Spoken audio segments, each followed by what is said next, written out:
Since February 24, 2022, a silent war has been raging far from the front lines of Donbass and Kharkiv. It is a war of gravity, of sudden heart failure, and of award pistols turned against their owners.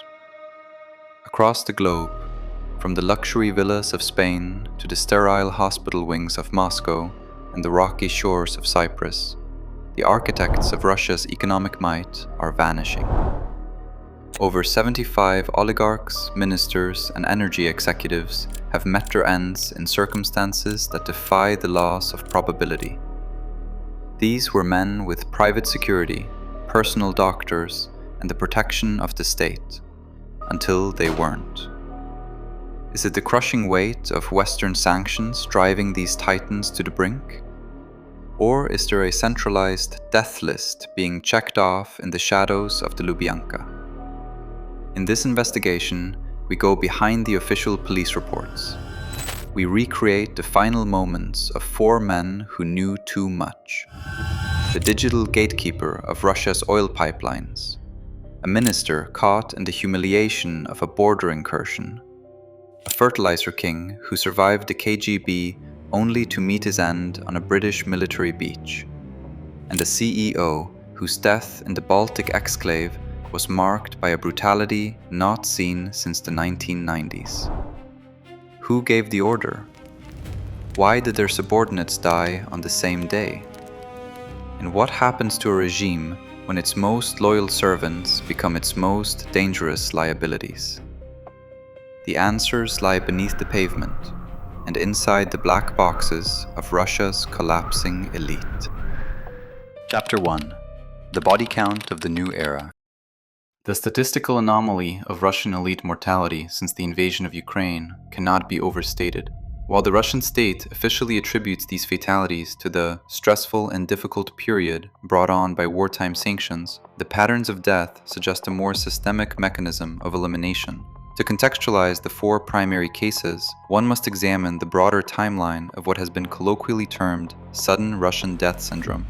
One of the first was Leonid Shulman, director of transport at Gazprom Invest, who was found dead in the bathroom of his country home on January 30th. Authorities reported a suicide note at the scene, but questions quickly emerged as speculation spread through Russian and international media. Shulman's death would become the opening chapter in a growing list of sudden and unexplained fatalities linked to powerful businessmen and energy executives.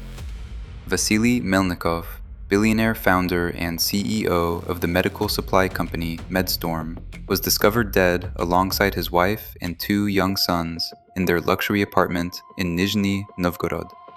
Investigators classified the case as a murder-suicide, alleging Melnikov killed his family before taking his own life. Yet the brutality of the scene and the timing of the deaths fueled widespread suspicion and public unease. The death of Yevgeny Prigozhin sent shockwaves far beyond Russia's business elite. The founder of the Wagner Group, a mercenary force deeply tied to the Kremlin's military operations, was killed when his private jet crashed north of Moscow, exactly 2 months after he launched a brief armed rebellion against Russia's military leadership. Russian authorities confirmed Prigozhin was among the passengers, but the timing of the disaster immediately sparked global speculation and accusations of retaliation. Once considered one of Vladimir Putin's closest and most dangerous allies, Prigozhin had transformed from oligarch and caterer to warlord, commanding thousands of fighters across Ukraine, Africa, and the Middle East. On March 13, 2024, Vitaly Robertis, vice president of the Russian oil giant Lukoil, was found dead, hanging inside his office at the company's Moscow headquarters. Russian authorities quickly treated the case as a suicide, but the death reignited scrutiny around the growing number of senior energy executives dying under suspicious circumstances. This sequence establishes a baseline of administrative attrition. The deaths typically cluster around the energy sector. However, as the conflict progressed into 2025 and 2026, the profile of the victims shifted toward those involved in digital infrastructure, regional defense, and international logistics, reflecting the shifting anxieties of the Kremlin. Chapter 2. The Transneft Defenestration. Andrey Badalov. July 4th, 2025. Moscow is gripped by a damp, breezy summer, but a persistent light rain has turned the granite walkways of the Rublyovka district into slick, dangerous paths. This is the home of Andrey Badalov, the 62-year-old vice president of Transneft. Badalov was not a typical oil executive. Since 2021, he had been the mastermind behind Transneft's digital transformation. In a world of wartime sanctions, Badalov's department was the nerve center for tracking and hiding Russia's most valuable resource. At 5:35 a.m., his body is discovered on the pavement. He fell from the 17th floor, despite his own apartment being on the 10th. Why was he 7 floors higher? The investigative committee calls it suicide. They cite a farewell text message sent to his wife. But there is a haunting detail. Badalov's wife died in 2018. The digital liability. The analysis of Badalov's role at Transneft provides the first second-order insight. His death likely represents a cleansing of the digital archives of the Russian energy state. As the vice president in charge of IT and digital transformation, Badalov possessed the keys to the kingdom. He knew the algorithms used to reroute oil flows to shadow fleets, and the digital ledger of who was profiting from these clandestine trades. Transneft's official statements noted his work occurred during a difficult and stressful period due to sanctions. This is coded language. In the internal logic of the Russian security services, stress is the precursor to a leak. Badalov's daughter reported that he seemed emotionally exhausted, but never spoke of suicide. The exhaustion of the elite is not merely psychological. It is the physical toll of maintaining a facade of stability while the underlying infrastructure is cannibalized by rival factions. The choice of the 17th floor is significant in forensic reconstructions. Common areas or higher floor balconies are often used in assisted suicides to avoid the immediate scrutiny of a target's own secured living space. Badalov's death was the 12th such mysterious fatality among oil tycoons in 3 years, signaling that the purge of the energy sector was moving from the boardroom to the server room. Chapter 3. The Fallen Minister. Roman Starovoit. July 7th, 2025. Only 3 days after Badalov's fall, another pillar of the state crumbles. Roman Starovoit, the Minister of Transport and former governor of Kursk, is found dead in his car. Only hours earlier, at 9:15 a.m., Vladimir Putin had signed the decree for his dismissal. No reason was given. The Kremlin says they are shocked. This was a man of the system, active, cheerful, and, according to those at his funeral, a man who loved life. He was found with an award pistol presented to him in 2003 for ensuring public safety. But the safety he failed to ensure was that of the Kursk border. The Kursk fortification scandal.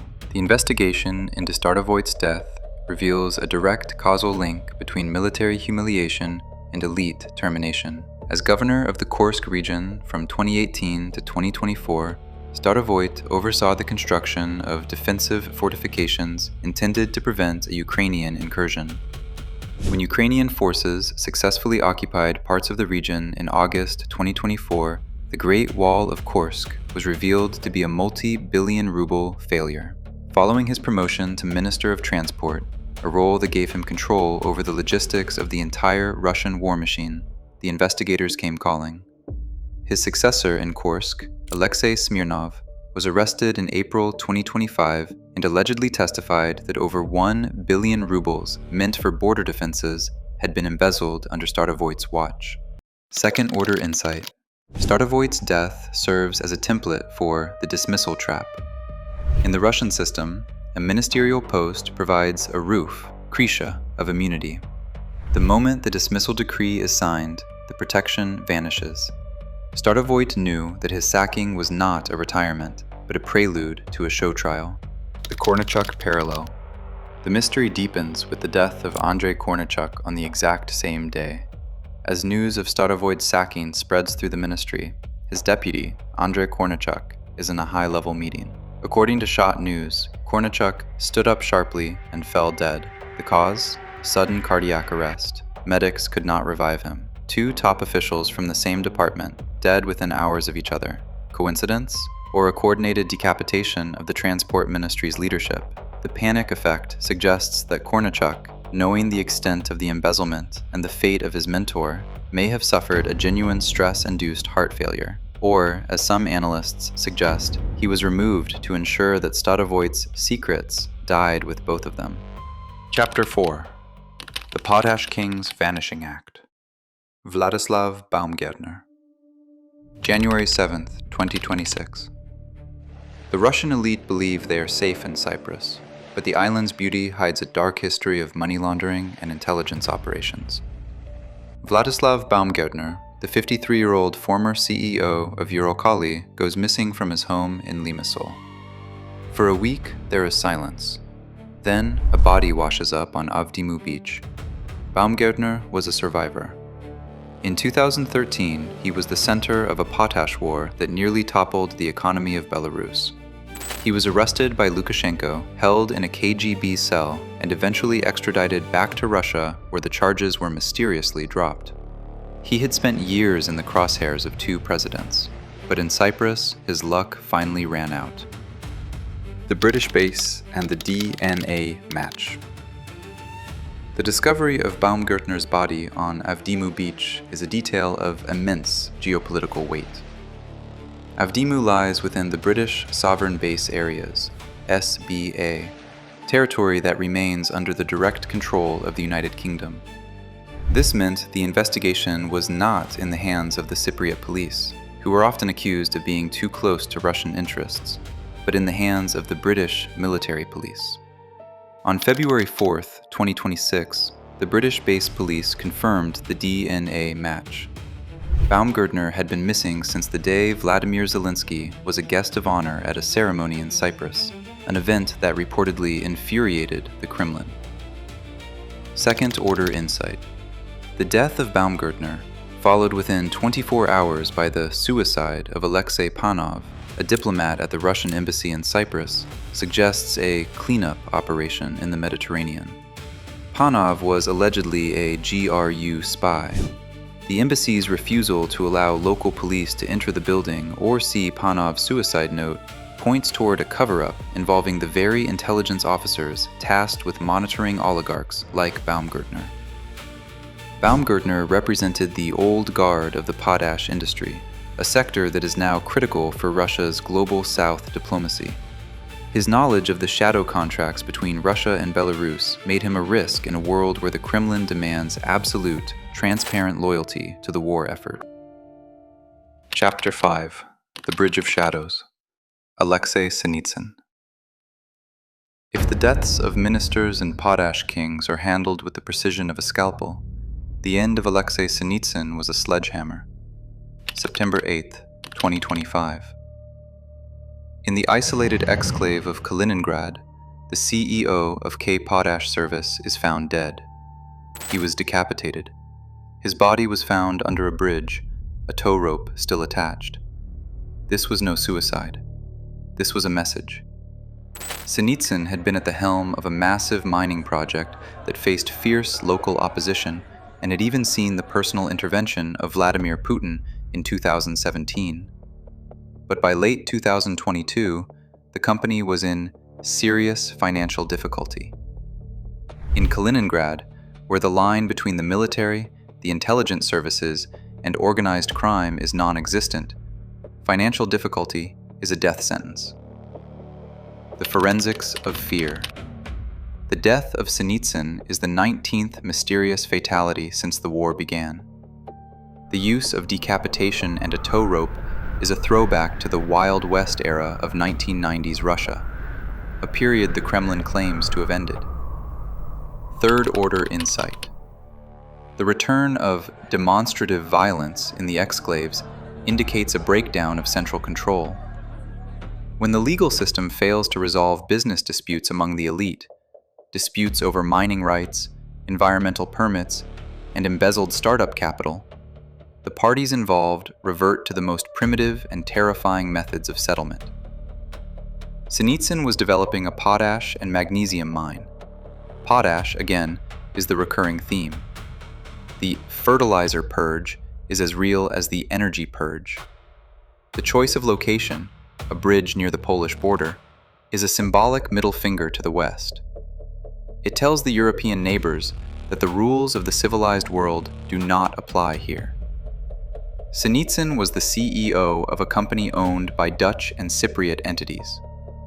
His death effectively froze those assets, preventing Western investors from recovering their capital as the company faces insolvency.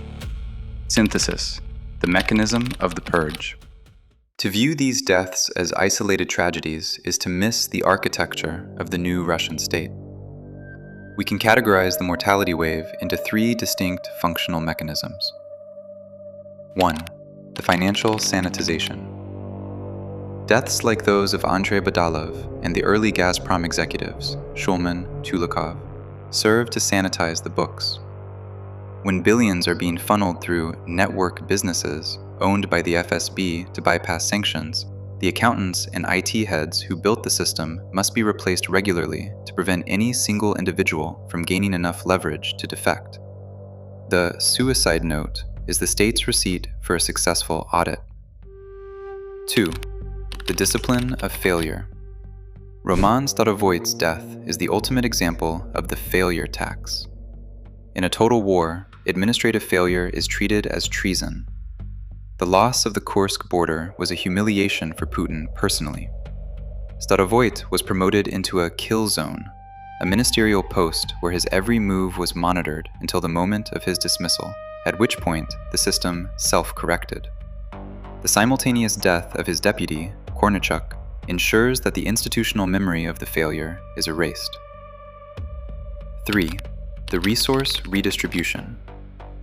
In the exclaves and international havens like Cyprus, deaths like those of Baumgertner and Sinitsyn facilitate the violent redistribution of resources.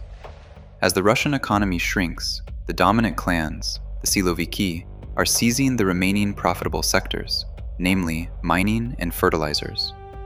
A CEO in financial difficulty is an obstacle to be removed, his decapitation a warning to others that the time of civilized corporate raiding is over. The atmosphere of fear, future outlook. The sudden death syndrome of the Russian elite has created a climate of absolute, paralyzing fear. Billionaires with private armies and the best medical care are realizing that their wealth is not a shield, but a target.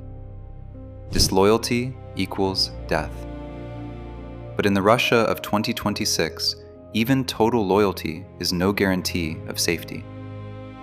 As the war in Ukraine enters its 5th year, the great attrition will likely accelerate. The state is running out of money, and the remaining elite are beginning to look at each other not as colleagues, but as survival rations. The windows of Moscow remain open.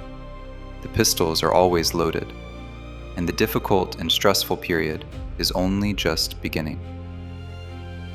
Why did the investigative committee ignore the fact that Badalov's farewell text was sent to a dead woman? What happened to the 1 billion rubles missing from the Kursk fortifications, and who is spending it now? Why was a Russian diplomat found dead in Cyprus less than 24 hours after a potash billionaire went missing? Is the decapitation of Sinitsyn a sign that the Kremlin has lost control of the exclaves to organized crime? Who is next on the list?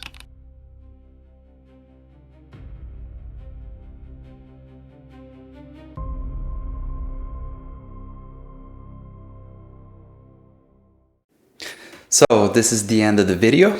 I hope you enjoyed it. If you have any suggestion or critique, let us know in the comments. We will try to respond as much as we can. And yeah, if you have any other topic idea that we should work on, investigate on, let us know. We will be gladly to do so.